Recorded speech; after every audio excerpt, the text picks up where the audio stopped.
प्रिय बच्चों, प्रभातम।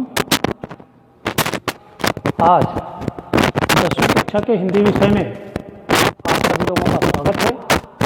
और आपके गद्य भाग में अर्थात गद्य खंड में जो प्रकरण है अजंता, एक शीर्षक अजंता शीर्षक के नाम से जो रखा गया है, जिसके लेखक हैं डॉक्टर भगवत शरण उपाध्याय। तो आपका यह पाठ जो अजंता और इसके लेखक डॉक्टर भगवत शरण उपाध्याय, तो हम आज पहले भगवत शरण उपाध्याय जी के संक्षिप्त जीवन परिचय की चर्चा करेंगे कि भगवत शरण उपाध्याय जी पूरी तरह से पुरातत्व विभाग से संबंधित हैं और इनका जन्म है वह जन्म सन 1910 में हुआ था। इनका जन्म स्थान बलिया जिले के उजियारीपुर नामक गांव में हुआ था। अर्थात भगवत शरण उपाध्याय जी का जन्म 1910 ईस्वी में बलिया जिले के उजियारीपुर नामक गांव में हुआ था और इनकी शिक्षा दीक्षा जो थी वह पहले गांव से ही प्रारंभ हुई और इसके बाद इन्होंने वह अनेक प्रकार के संस्कृत शिक्षा और हिंदी शिक्षा के साथ साथ उपाध्याय जी का अंग्रेजी भाषा पर भी अधिकार था। इन्होंने पहले जैसे कार्य क्षेत्र के रूप में आप देखेंगे तो यह उच्च शिक्षा प्राप्त करने के बाद प्राध्यापक बने और प्राध्यापक बनने के बाद इतिहास विभाग से इतिहास विषय से इन्होंने इतिहास विषय में एमए की जो योग्यता इतिहास विषय में इनको एमए की डिग्री प्राप्त हुई और उसके बाद इन्होंने पहले अपना जीवन एक प्राध्यापक के रूप में और फिर इसके बाद पुरातत्व विभाग में यह काम करने लगे। बिड़ला महाविश्वविद्यालय पिलानी में यह प्राध्यापक पद पर कार्य किए थे और बाद में यह प्राचीन इतिहास विभाग उज्जैन के अध्यक्ष व प्रोफेसर हो गए। इसी बीच में इन्होंने भारत के विभिन्न स्थानों पर आने जाने और पुरातत्व विभाग से जुड़े कुछ काम करने के लिए इनको बहुत ही स्थानांतरण करना पड़ा और उस स्थानांतरण के साथ साथ यह निश्चित रूप से भारतीय संस्कृति के पुजारी थे और भारतीय संस्कृति से इनका विशेष लगाव था, किंतु रूढ़िवादी और परंपरावादी में विश्वास या नहीं रखते थे। इन्होंने मॉरिशस में भारत के उच्च पद पर भी कार्य किए और अवकाश ग्रहण करने के बाद यह आकर के देहरादून में रहने लगे, जिसमें देहरादून में ही इनका अगस्त 1982 ईस्वी में 1982 ईस्वी में अगस्त महीने के इनका देहावसान हो गया, जो देहरादून में हुआ। देहरादून, इस देहरादून में ही इनका स्वर्गवास हुआ और इन्होंने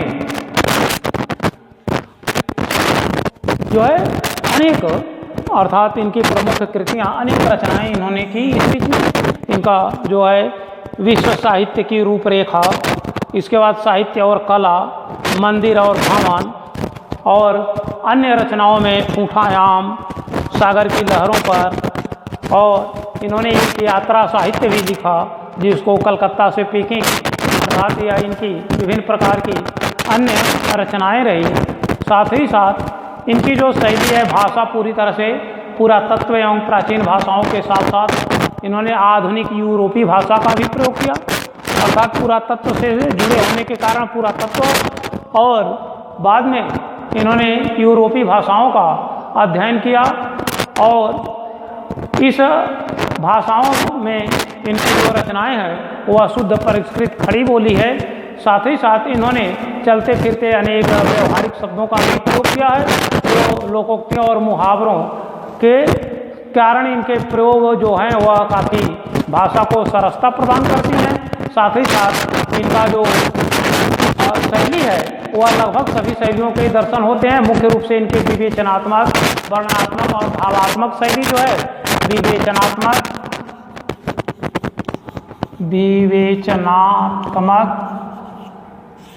और दूसरी शैली जो है वह है भावात्मक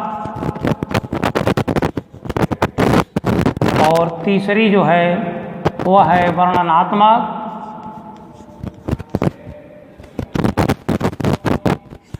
और इन्होंने आलोचना भी व्यक्त किया।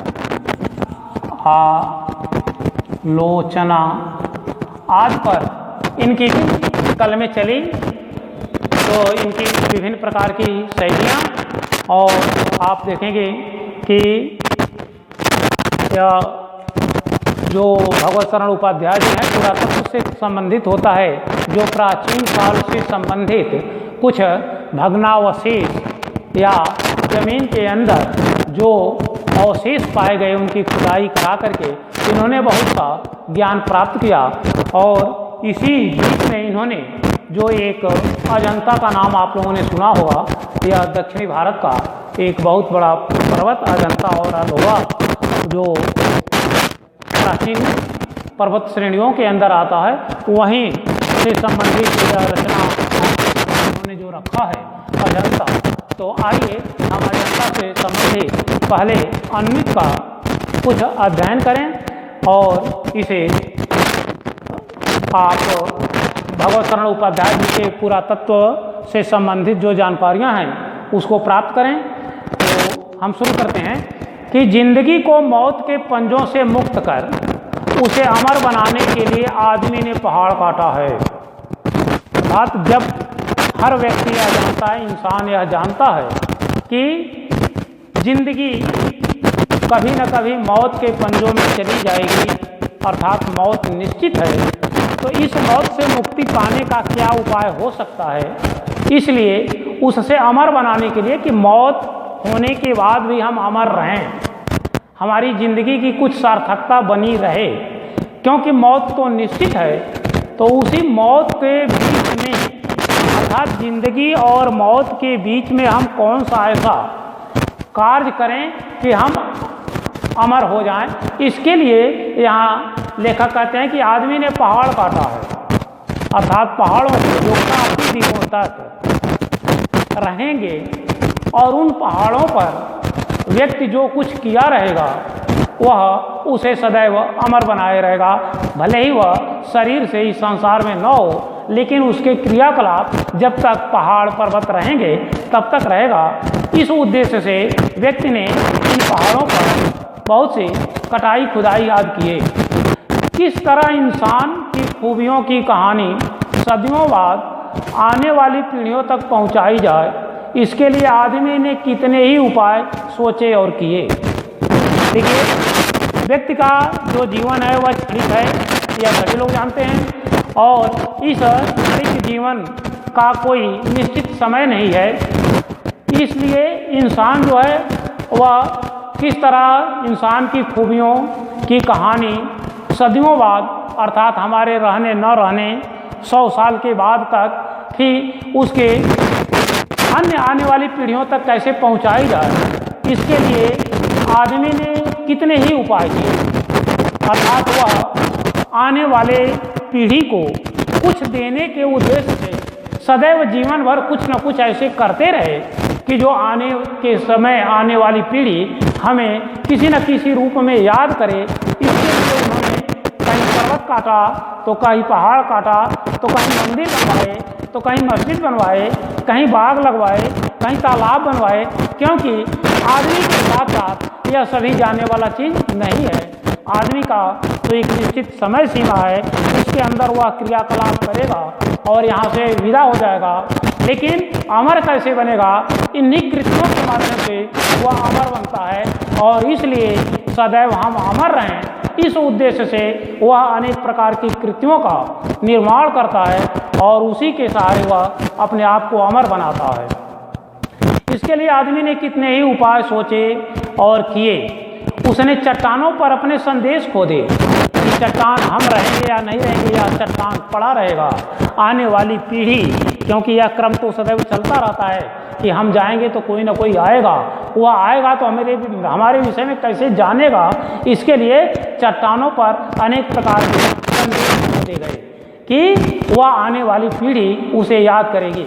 ताड़ों से ऊंचे, अर्थात ताड़ के पेड़ जो काफ़ी ऊंचाई देते हैं उससे भी ऊंचा, और धातुओं से चिकने पत्थर के खंभे खड़े किए, अर्थात अभी आप देखते हैं सारनाथ और वह जो स्तंभ है उस स्तंभ को याद के लिए रखा गया है।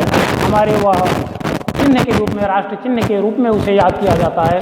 तो इस तरह से यह खंभे जो हैं वह मनुष्य के द्वारा ही विभिन्न प्रकार के धातुओं और पत्थरों के द्वारा वह बना करके तैयार किया गया कि आने वाली पीढ़ी अपने पूर्वजों की याद करती रहेगी।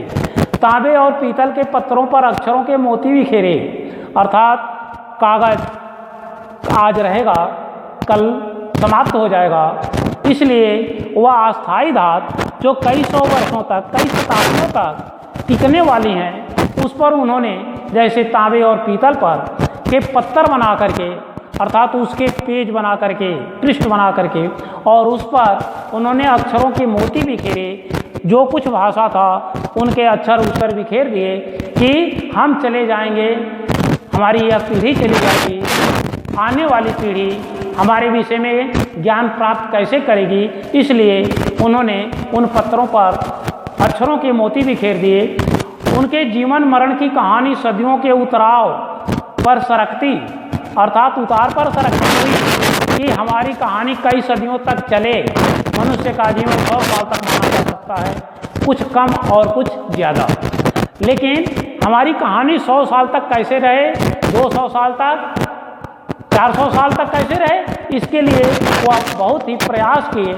और उसमें वह जो सदियों के उतार पर सरकती चली आ रही है, और जो आज हमारी अमानत विरासत बन गई है, यही पुरातत्व विभाग के माध्यम से हमें पता चलता है। और वह हमारे पूर्वजों की अमानत है जो हमें विरासत के रूप में प्राप्त हुई।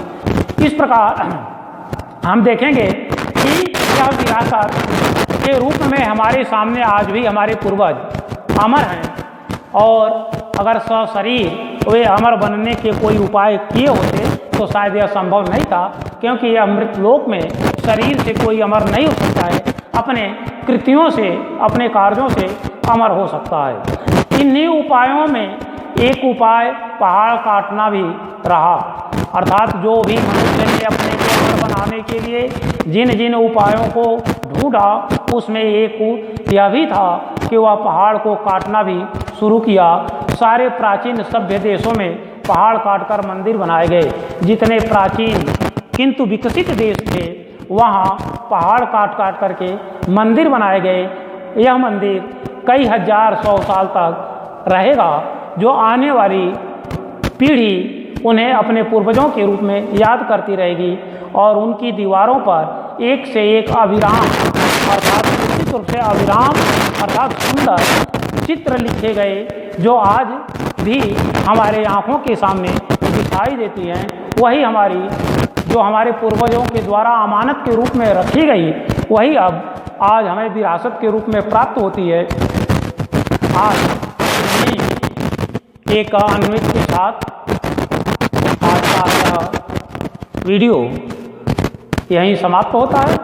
अजंता का दूसरा भाग अगले दूसरे दिन में दिया जाएगा। आज बस इतना ही। आप सभी लोगों को बहुत बहुत धन्यवाद।